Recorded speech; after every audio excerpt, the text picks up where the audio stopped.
बचे हुए हैं जिन पर अपनी चर्चा करेंगे। तो आज का जो टॉपिक है उस पर अपने बात करते हैं। तो अपना लेसन था प्रत्यावर्तक, जिसको अपने बोलते हैं अल्टरनेटर। और अल्टरनेटर में आज जो अपनी चर्चा का विषय रहेगा वो है समानांतर प्रचालन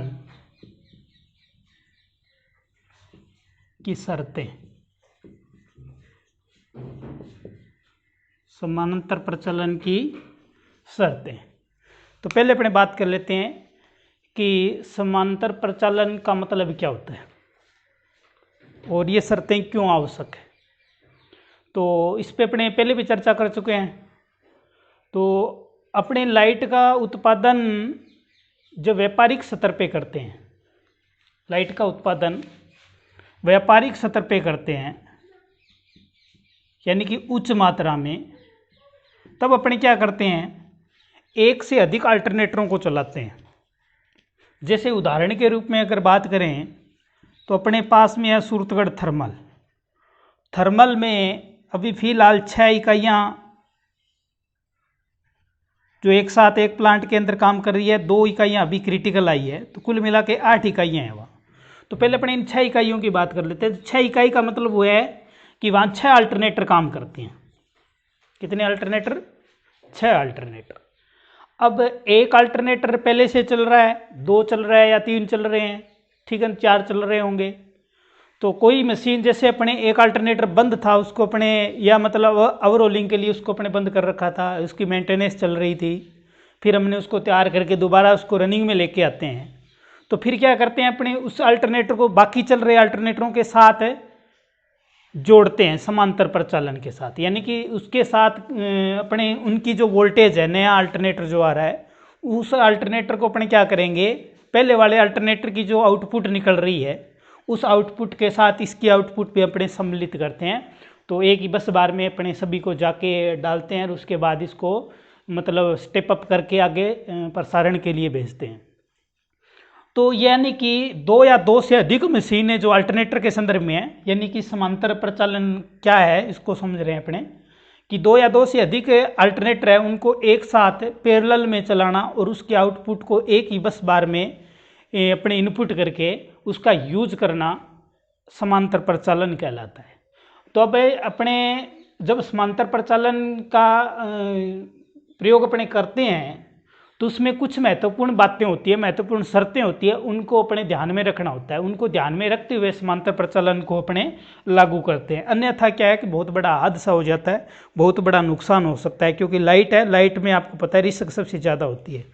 तो उसी शर्तों पे बात करेंगे। यहाँ से कंपटीशन में भी प्रश्न पूछ लिया जाता है कि अल्टरनेटर के समांतर प्रचालन की निम्न में से कौन सी शर्त है या कौन सी शर्त नहीं है, ऐसे करके एक आधा प्रश्न इनपुट हो ही जाता है पेपर में। तो इन चीज़ों पे अपने बात करेंगे। तो पहले थोड़ा सा व्यवहारिक बता रहा हूँ कि समांतर प्रचालन होता क्या है, और फिर अगर इनकी जो शर्तें हैं उन शर्तों की अपनी पालना नहीं करते तो क्या क्या नुकसान हो सकते हैं, उन चीज़ों पे अपने चर्चा करने वाले हैं। तो समांतर प्रचालन की अगर शर्तों की बात करें तो मान लेते हैं, मैं थोड़ा सा चित्र से आपको समझा देता हूँ कि मान लो ये एक अल्टरनेटर है, ठीक है, एक ये अल्टरनेटर है, एक ये अल्टरनेटर, ये 3 मशीनें अपने पास।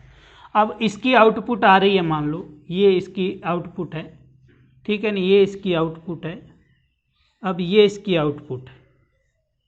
अब अपने क्या करते हैं, इन तीनों की आउटपुट मान लो ये अपनी बस बार है,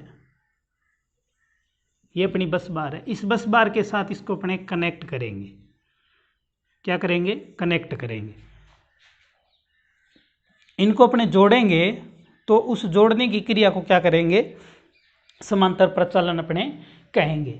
अब मान लो कि ये जो अल्टरनेटर है आपका, ये अल्टरनेटर क्या है कि मान लो ये दोनों अल्टरनेटर चल रहे हैं और ये अल्टरनेटर बंद था, ओवरऑलिंग के लिए रोका गया था, या इसकी मेंटेनेंस चल रही थी उसके लिए रोका गया, ये कंप्लीट हो चुका है, उसके बाद हम इसको रनिंग में लेके आते हैं। तो यहाँ 2 चीज़ें ध्यान में रखनी पड़ती है अपने को, कि जो पहले से मशीन सिंक्रोनाइजेशन के साथ बस बार से जुड़ी हुई है उसको अपने क्या बोलते हैं, रनिंग मशीन बोलते हैं। क्या बोलते हैं, रनिंग मशीन। और जो नई मशीन जो अपने इसके अंदर जोड़ रहे हैं यानी कि पैरेलल में चला रहे हैं उसको बोलते हैं इनकमिंग मशीन, इनकमिंग मशीन।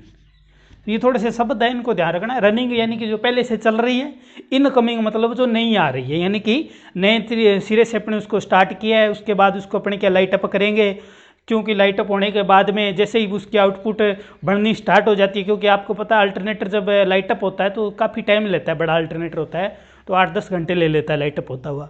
तो पूरी जब उसकी आउटपुट बढ़नी स्टार्ट हो जाती है, फिर अपने क्या करते हैं, इसकी मैचिंग करवाने के बाद में इसको सिंक्रोनाइजेशन अपने इसका करते हैं और उसकी आउटपुट है वो बस बार में चली जाती है। तो सिंक्रोनाइजेशन की बातें अपने यहाँ कर रहे हैं। तो पहले से चल रही है मशीन जितनी भी चल रही है उसको अपने बोलेंगे रनिंग मशीन, जो नई मशीन आएंगे उसको अपने बोलेंगे इनकमिंग मशीन। अब अपने क्या करेंगे, इसकी जो शर्तें रहेगी, यानी कि ये जो रनिंग मशीन है उसकी स्थिति क्या है और इनकमिंग मशीन की जो नहीं आएगी उसकी स्थितियां क्या रहेगी, उसी के ऊपर अपने बात करने वाले हैं। यही अपना टॉपिक है कि समांतर प्रचालन की शर्तें क्या है, यानी कि इनकमिंग की जो मशीन आ रही है उनकी कौन कौन सी चीज़ें अपने को ध्यान में रखनी है जब हम उसको पैरेलल में जोड़ रहे हैं। तो यही अपना टॉपिक है। तो इसकी शर्तें देख लेते हैं, 4-5 शर्तें महत्वपूर्ण हैं, ठीक है ना, वही घूम फिर के आती रहती है। तो अपने सबसे पहले शर्त अपने जो बात करते हैं वो क्या है, ठीक है ना। पहली शर्त देखते हैं, 1 नंबर शर्त क्या है। 1 नंबर शर्त की अगर बात करें तो समांतर प्रचालन में अपने जितनी मशीनें जोड़ते हैं, ठीक है ना, रनिंग में जो चल रही है और इनकमिंग जो मशीन आ रही है उसमें सबसे बड़ा ध्यान में रखने वाला क्या है कि फेजों के बीच में विभव समान होना चाहिए, समान होना चाहिए। क्या होना चाहिए, विभव समान होना चाहिए। अब यहाँ विभव शब्द लगा दिया तो आपके दिमाग में डाउट हो सकता है यार विभव का मतलब क्या है। तो यानी कि कहने का मतलब है यहाँ मोटा रूप से यूँ कह सकते हैं कि वोल्टेज उसकी है वो बराबर होनी चाहिए, यानी कि जो पहले से रनिंग में चल रही मशीन है वो कितनी वोल्टेज बना रही है और हम जो नई मशीन उसके साथ जोड़ रहे हैं उसकी वोल्टेज कितनी है, उनमें कोई ज़्यादा अंतर नहीं होना चाहिए, यानी कि वो समान लेवल में होनी चाहिए। यहाँ जो विभव समान हो रहा है इसका मतलब जो तात्पर्य यहाँ लिया जा रहा है वो ये है कि मान लो जो रनिंग मशीन है उसका फेज है RYB, ठीक है। जो दूसरी मशीन अपने रनिंग इनकमिंग लेके आ रहे हैं उसका फेज है मान लो RYB।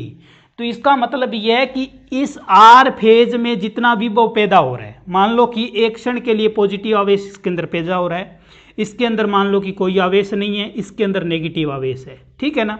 और अब अपनी जो रनिंग इनकमिंग मशीन है उसके अंदर भी इसके अंदर क्या है ना, पॉजिटिव जो आवेश जितना है वो इस आवेश के क्या होना चाहिए, इक्वल होना चाहिए, बराबर होना चाहिए। इधर ये बी फेज है इसमें नेगेटिव होना चाहिए, ये भी कैसा होना चाहिए, बराबर होना चाहिए, ठीक है ना। तो कहने का मतलब सभी फेजों में विभव क्या होना चाहिए, समान होना चाहिए, ताकि अपने यहाँ हादसा नहीं हो सकता। ये तो पहली शर्त है।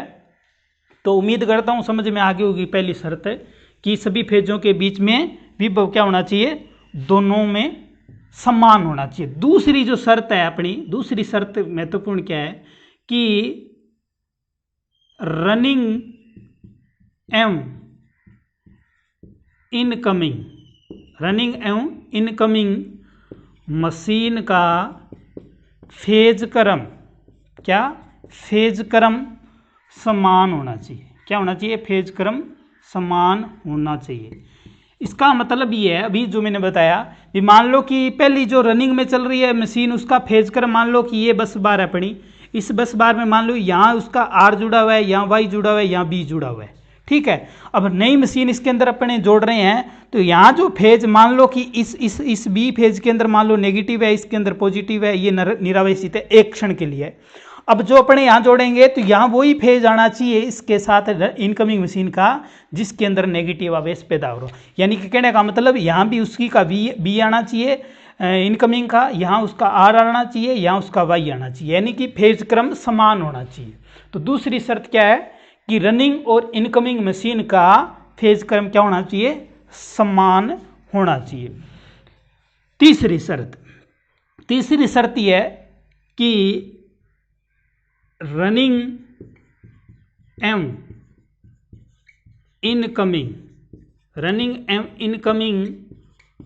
मशीन की फ्रीक्वेंसी समान होनी चाहिए। क्या होनी चाहिए?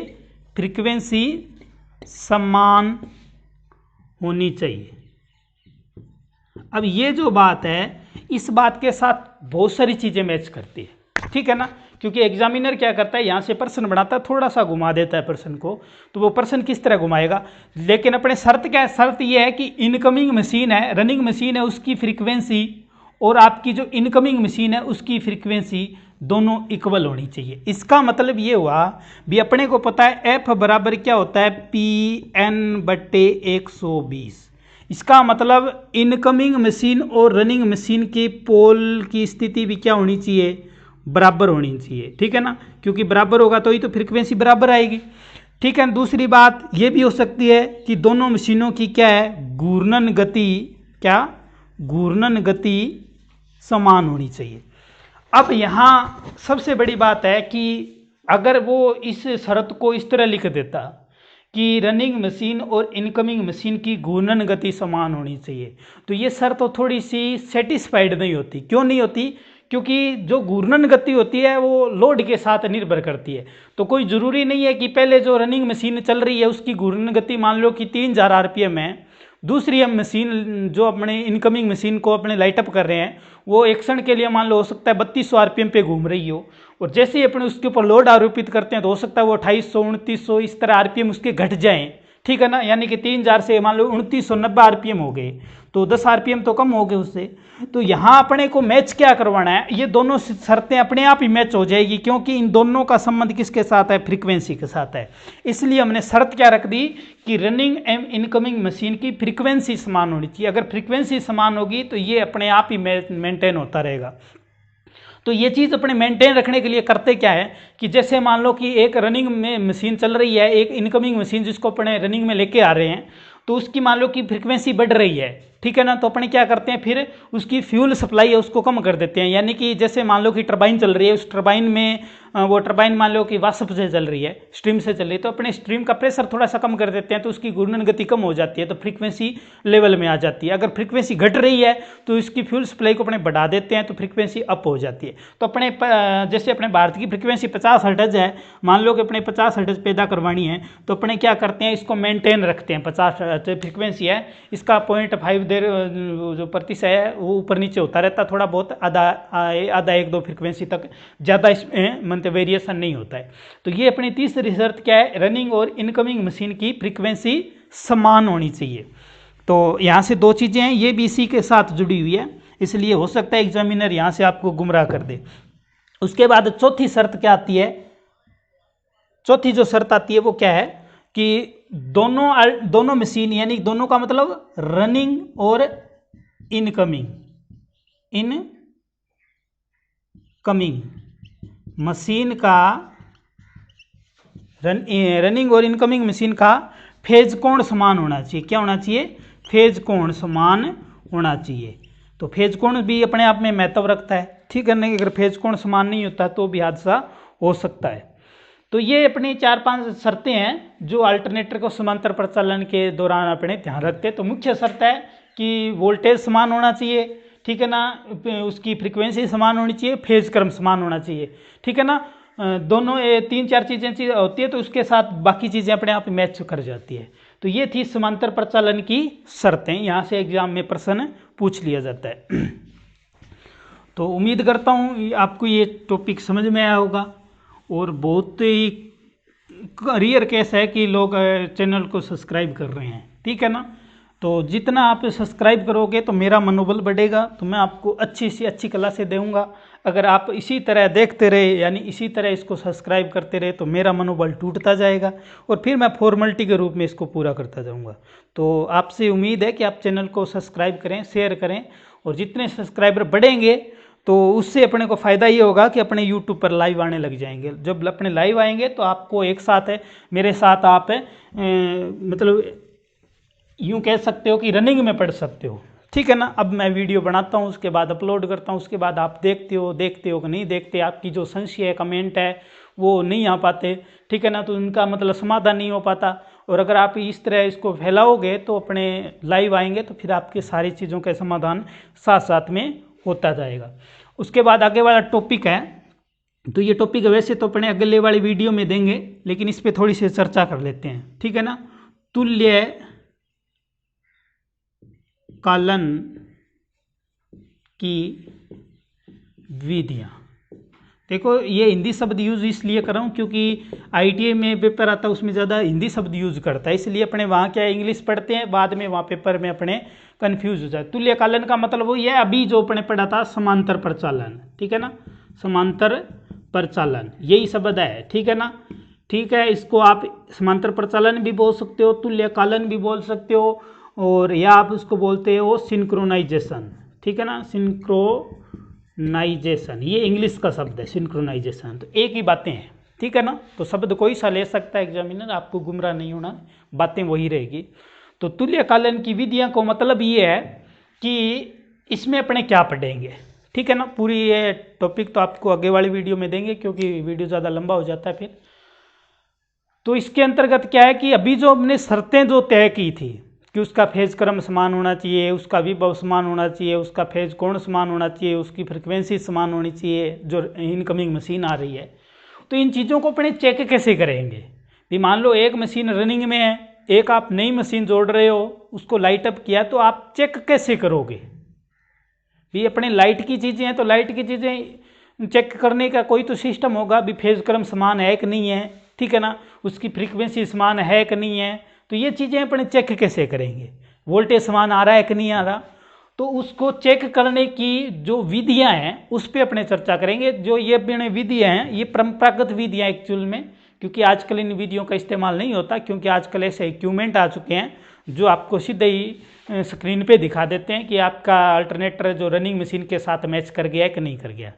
तो बाकी अपने परंपरागत चीज़ें पढ़नी पड़ेगी क्योंकि एग्जाम में प्रश्न यहाँ से पुटअप हो सकता है। तो इसकी 3 विधियाँ हैं, ठीक है ना, समांतर प्रचालन की, और तीनों विधियों के ऊपर अपन चर्चा करेंगे कि कौन सी विधि में क्या सिस्टम लगता है और किस तरह समांतर प्रचालन की शर्तें पूरी होती हुई अपने को दिखती है।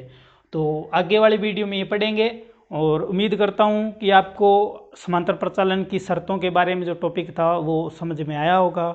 अगर आया है तो कमेंट ज़रूर करें और चैनल को सब्सक्राइब ज़रूर करें और शेयर करें ताकि अपने ज़्यादा से ज़्यादा लोग अपने से जुड़ें। और इस कोरोना काल में अपने से लोग जुड़ेंगे तो जो घर बैठे हैं जिनकी क्लासें नहीं हो पा रही है तो उनको कम से कम थ्योरी की क्लासें मिले, क्योंकि आपको पता है कि अभी मई चल रहा है और जून जुलाई 2 महीने तक सिस्टम इसी तरह चलता रहा तो इसका मतलब आप सीधे एग्ज़ाम में बैठोगे, ठीक है, और बिना तैयारी के एग्ज़ाम में बैठोगे तो समस्याएं खड़ी होगी। फिर आपको ये थ्योरी ये जो चीज़ें ये कोई नहीं करवाएगा।